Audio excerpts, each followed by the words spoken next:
Good morning. It's Thursday, October 20th, the Columbia Tribune, and welcome to today's edition of the Daily Digest.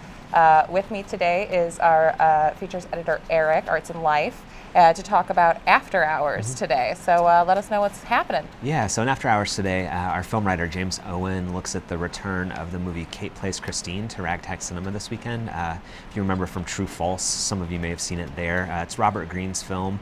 He's a professor now at the Documentary Journalism Center at Mizzou, and it looks at the life of Christine Chubbuck, who was a news anchor in Florida about 40 years ago, actually killed herself on air.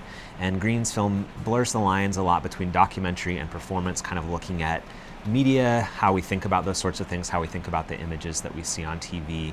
It's a pretty fascinating film formally, and James gets into that. And then the other big story today in After Hours, I talked to the band the Jayhawks, no relation to Kansas Jayhawks, but the veteran band from Minneapolis. They're going to be the Blue Note next week, and I talked to their lead singer Gary Lewis just about kind of all the changes in the band over 30 years and why their new record is really, really good, one of the best that they've done in quite some time. That's exciting. Yeah. That film definitely sounds very interesting on kind of a macabre topic it there. It was, among my group of friends, it was the most talked about film at this year's True False. So definitely, it's a polarizing film, but I think you can't walk away from it without pretty strong opinions, pretty interesting conversations. Definitely sounds unique and interesting. Yeah, it is. Have to check that out. So in today's edition, you're going to find in your afternoon paper a lot of different stories.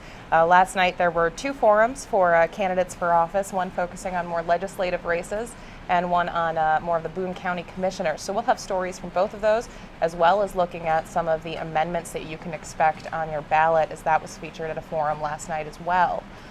In other news, we have a story on a former local attorney in Columbia being disbarred by the Missouri Supreme Court this week.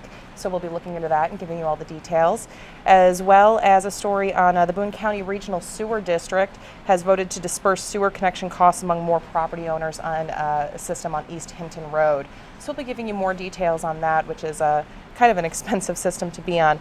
We also have news this morning on Ryan Ferguson's case, which is obviously something very close to Columbia here. His case was at the appeals court, where they were arguing about police immunity, qualified immunity for the police officers, the 6 Columbia police officers that he is trying to sue for civil judgment. So we'll have all the details with that and more in this afternoon's paper. But as always, we want to hear your voice, so please go to our website and comment, go to our Facebook page, join us on Twitter, and you can always send us an email. We always want to hear from you. Thank you so much.